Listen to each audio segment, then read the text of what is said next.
ಮೊಬೈಲ್ಗಳ YouTube, Instagram, ಫೇಸ್ಬುಕ್ಗಳಲ್ಲಿ ರೀಲ್ಸ್ಗಳನ್ನು ನೀವು ಜಾಸ್ತಿ ನೋಡ್ತಾ ಇದ್ರೆ ನೀವು ನಿಜಕ್ಕೂ ಜೂಜುಕೋರರಾಗ್ತೀರಾ.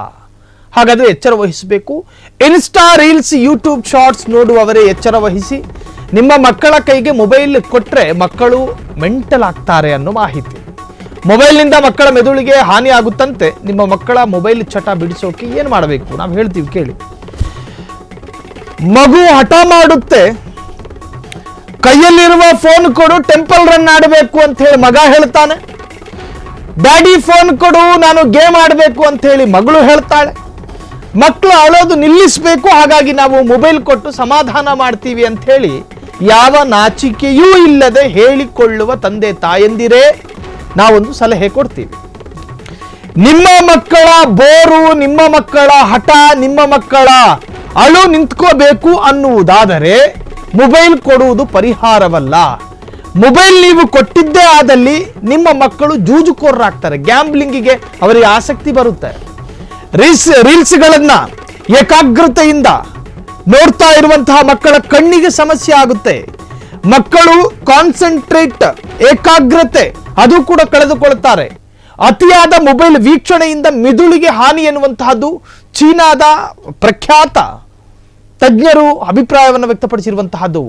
ನಿಮ್ಮ ಮಕ್ಕಳು ಜಗತ್ತನ್ನೇ ಮರೆತು ಎರಡು ಕಣ್ಣುಗಳಿಂದ ಆ ಮೊಬೈಲ್ಗಳಲ್ಲಿ ಹರಿದಾಡುವಂತಹ ರೀಲ್ಸ್ಗಳನ್ನ, ಶಾರ್ಟ್ಸ್ಗಳನ್ನ ಹಿಂಗೆ ಸ್ಕಿಪ್ ಮಾಡಿಕೊಂಡು ನೋಡ್ತಿರ್ಬೇಕಾದ್ರೆ ಸಾಕಷ್ಟು ಗ್ಯಾಂಬ್ಲಿಂಗ್ಗಳ, ಸಾಕಷ್ಟು ಆನ್ಲೈನ್ ಜೂಜುಕೋರರ ಜಾಲಕ್ಕೆ ಸಿಕ್ಕಿ ಹಾಕಿಕೊಳ್ಳೋ ಚಾನ್ಸಸ್ಗಳಿರ್ತವೆ. ನೋಡಿ, ಮೊಬೈಲ್ಗಳಲ್ಲಿ ಸ್ಪಿನ್ ಅಂತ ಹೇಳಿ ತೋರಿಸುತ್ತೆ. ಆ ಸ್ಪಿನ್ನಲ್ಲಿ ಆಟ ಸಾಮಾನು, ಹಣ ಎಲ್ಲವೂ ಇರುತ್ತೆ. ಈತ ಅದನ್ನು ಕ್ಲಿಕ್ ಮಾಡ್ತಾನೆ. ಕ್ಲಿಕ್ ಮಾಡಿದಾಗ ಸ್ಪಿನ್ ಆದಂತಹ ಬೌಲು ಒಂದು ಕಡೆ ನಿಂತ್ಕೊಳ್ಳುತ್ತೆ. ಅಲ್ಲ, ಆತನಿಗೆ ಬಂಪರ್ ಪ್ರೈಸು ಅನ್ನೋದು ಒಂದು ಜಾಹೀರಾತು. ಅದನ್ನು ನೋಡಿದ ನಂತರ ಆತನ ಮನಸ್ಸು ಎಲ್ಲವೂ ಕೂಡ ಜೂಜುಗೆ ತಿರುಗುವಂತಹದ್ದು. ಸೊ ಹಾಗಾಗಿ ಆನ್ಲೈನ್ಗಳಲ್ಲಿ ರೀಲ್ಸು, ಇನ್ಸ್ಟಾದಲ್ಲಿ ರೀಲ್ಸು, ಯೂಟ್ಯೂಬ್ನಲ್ಲಿ ಶಾರ್ಟ್ಸು ನೋಡ್ತಾ ಇರುವಾಗ ನಿಮ್ಮ ಮಕ್ಕಳ ಆತ್ಮವಿಶ್ವಾಸವು ಕೂಡ ಕುಂಠಿತಗೊಳ್ಳುತ್ತೆ.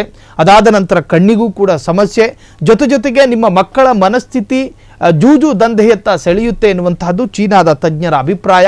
ಹಾಗಾಗಿ ಹಠ ನಿಲ್ಲಿಸಬೇಕು, ಅಳು ನಿಲ್ಲಿಸಬೇಕು ಅನ್ನೋ ಕಾರಣಕ್ಕೆ ನಿಮ್ಮ ಮಕ್ಕಳ ಕೈಗಳಿಗೆ ಆ್ಯಪಲೋ ಆರೆಂಜೋ ಕೊಡಿ, ಆದರೆ ಮೊಬೈಲನ್ನು ಕೊಡಬೇಡಿ.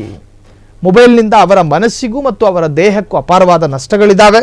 ಎಲ್ಲೋ ಒಂದು ಕಡೆ ತಜ್ಞರು ಹೇಳುವಂತಹದ್ದು ಅವರು ಗ್ಯಾಂಬ್ಲಿಂಗ್ನತ್ತ ಸಾಕ್ತಾರೆ ಎನ್ನುವಂತಹದ್ದು. ಸೊ ಹೀಗೆಲ್ಲ ಇರಬೇಕಾದ್ರೆ ಮಕ್ಕಳ ಹಠಕ್ಕೆ ಬಿದ್ದು, ಮಕ್ಕಳ ಹಠಕ್ಕೆ ಸೋತು, ಮಕ್ಕಳ ಜಿದ್ದಿಗೆ ಶರಣಾಗತಿಯಾಗಿ ನಿಮ್ಮ ಮಕ್ಕಳ ಭವಿಷ್ಯವನ್ನು ಹಾಳು ಮಾಡಬೇಡಿ.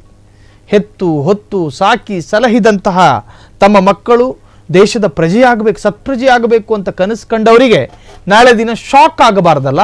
ಸೊ ಹಾಗಾಗಿ ನಿಮ್ಮ ಮಕ್ಕಳ ಕೈಗಳಿಗೆ ಮೊಬೈಲ್ ಕೊಡೋದನ್ನು ಕಡಿಮೆ ಮಾಡಿ, ಅವರನ್ನು ಪುಸ್ತಕದತ್ತ, ಒಳ್ಳೊಳ್ಳೆ ಉತ್ತಮ ಕಾವ್ಯ, ಕವನ ಅದರತ್ತ ಅವರ ಮನಸ್ಸು ತಿರುಗುವ ಹಾಗೆ ಮಾಡುವಂತಹ ಜವಾಬ್ದಾರಿ ನಿಮ್ಮದು, ಅರ್ಥಾತ್ ಹೆತ್ತವರದ್ದು. ಕ್ಷಣ ಕ್ಷಣದ ಸುದ್ದಿಗಳಿಗಾಗಿ ಫ್ರೀಡಂ ಟಿವಿ ಸಬ್ಸ್ಕ್ರೈಬ್ ಮಾಡಿ, ಲೈಕ್ ಮಾಡಿ ಹಾಗೂ ಫಾಲೋ ಮಾಡಿ. ಹೊಸ ಸುದ್ದಿಗಳ ನೋಟಿಫಿಕೇಶನ್ಗಾಗಿ ಬೆಲ್ ಐಕಾನ್ ಮೇಲೆ ಕ್ಲಿಕ್ ಮಾಡಿ.